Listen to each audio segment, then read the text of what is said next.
Morning, everyone. Welcome to First Sip. My name's Tyler, and I will be reading to you today. It is Friday morning. Hey guys, Steven here. Good morning. Sorry to interrupt the devotional time. Wow, this hipster filter is really nice in here. I should film one of these one day. Anyways, my interruption is actually more of a disclaimer. Tyler just said that it's Friday. It's not Friday, it's Monday. A little later into the intro, he also says that it's the 25th and he starts reading the 25th proverb. If you didn't catch that, Friday wasn't the 25th either. So I don't really know what's going on with him today, but looks like he needed to make his coffee a little bit stronger than he did. But the good news is tomorrow he'll be right back on track. So for today, just enjoy the proverb from Saturday. Now back to your regularly scheduled Tyler about to nerd out on coffee before he reads you the Bible. See you guys later. This is no regular bag of coffee. This is what we call third wave coffee. What is third wave coffee, you might ask? Third wave coffee is a movement that considers coffee to be an artisanal food, like wine, whose consumption and experience can be enhanced with greater education, connoisseurship, and sensory exploration beyond just a cup of coffee. It's not just coffee, it's fancy coffee. It's fancy coffee, I love it. I love reading my Bible. If it's your first time, welcome to First Sip. This is how the show goes. I welcome you guys. I drink a little bit of coffee. Hopefully you get to as well. Best drink in the world. I read a little bit of scripture. I give you my take on what we just read, take out some verses that stuck out to me and explain them. Then I encourage you guys to take it further on your own back at home. So I also pick a proverb that lines up with the day of the month that we're in. So today is April 25th. So we're going to be reading the 25th proverb today. These also are Proverbs of Solomon, which the men of Hezekiah, king of Judah, copied. It is the glory of God to conceal things, but the glory of kings is to search things out. As the heavens for height and the earth for depth, so the heart of the king is unsearchable. Take away the dross from silver, and the smith has material for a vessel. Take away the wicked from the presence of the king, and his throne will be established in righteousness. Do not put yourself forward in the king's presence, or stand in the palace of the great. For it is better to be told, "Come up here," than to be put lower in the presence of a noble.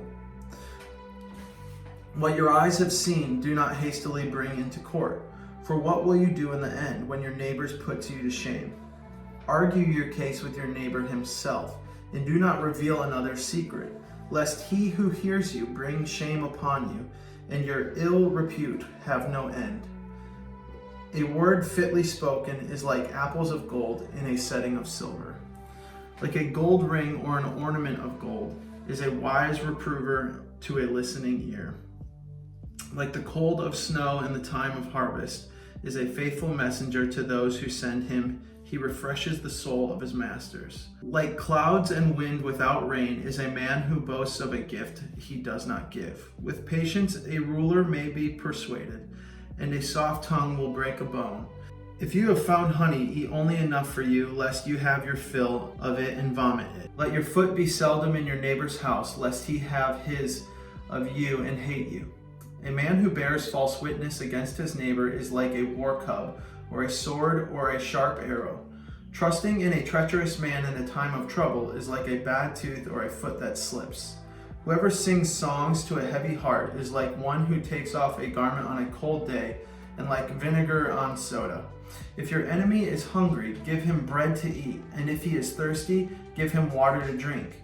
For you will heap burning coals on his head, and the Lord will reward you. The north wind bring forth rain, and a backbite tongue angry looks. It is better to live in the corner of a housetop than in a house shared with a quarrelsome wife. Like cold water to a thirsty soul, so is good news from a far country. Like a muddied spring or a polluted fountain is a righteous man who gives away before the wicked. It is not good to eat much honey, nor is it glorious to seek one's own glory. A man without self-control is like a city broken into and left without walls. And that is the end of chapter 25. Just want to give you guys a quick little rundown on what I read there. So, overview of the chapter is talking a lot about how we communicate with each other, whether it's how we communicate with each other when things are bad, which obviously is like really important to learn, or communicating with each other when things are good, and how it's sweet to the soul and it's good. And Proverbs talks a lot about that, specifically in this chapter. It's talking about, hey, when you're going to court with someone, when you have conflict, when you have this, do it this way. Pleasant news is good for the soul, things like that. The whole chapter is talking a lot about that. So I wanted to hone in on verses today. We have 2 of them, 9 and 10. Argue your case with your neighbor himself, and do not reveal another's secret, lest he who hears you bring shame upon you, and your ill repute have no end. These verses are talking about gossip. Don't gossip. Go straight to your neighbor. Be face to face. Confront them one-on-one. Have a conversation with them in person. And I love how practical Proverbs is here, because the next line it says, lest someone should hear you and bring shame upon you.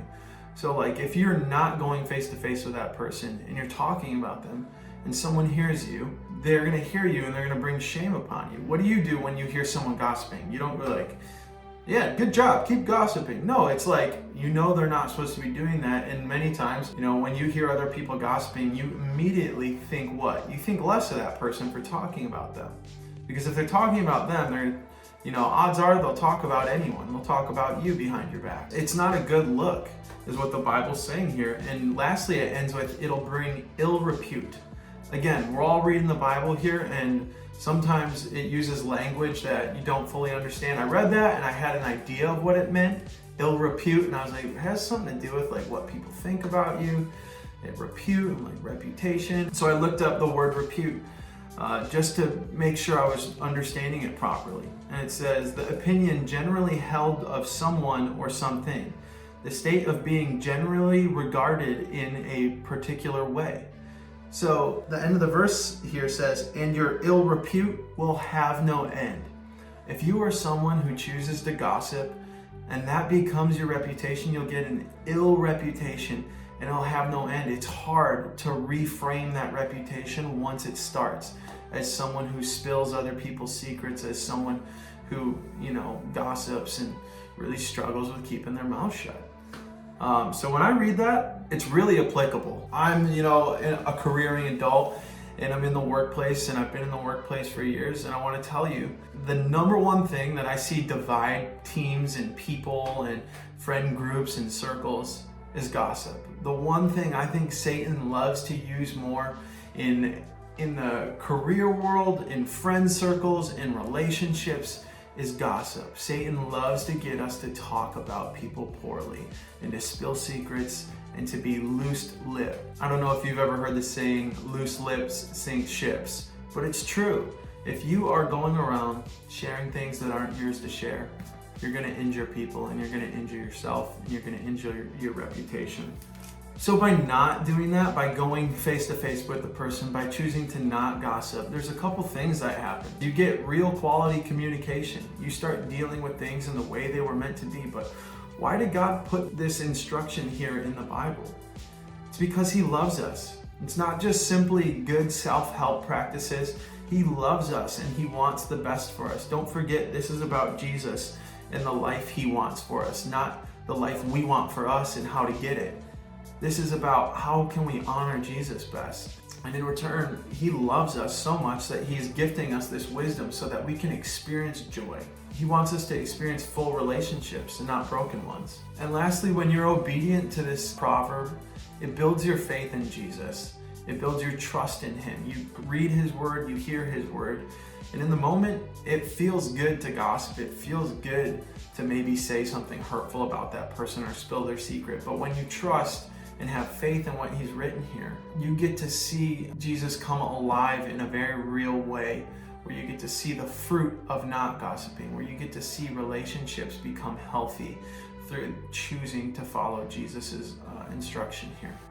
Don't forget to stick around for the journal prompt at the end. I'm telling you, that's where the good stuff happens, when you spend your time alone with Jesus and just talk with Him about everything we've kind of worked through this morning and anything that might be on your heart or anything that you're feeling. So don't forget to take time to journal, to pray, to sit and be quiet, and to talk to God. I love you guys, and as I always say to my favorite mug, See you in the morning.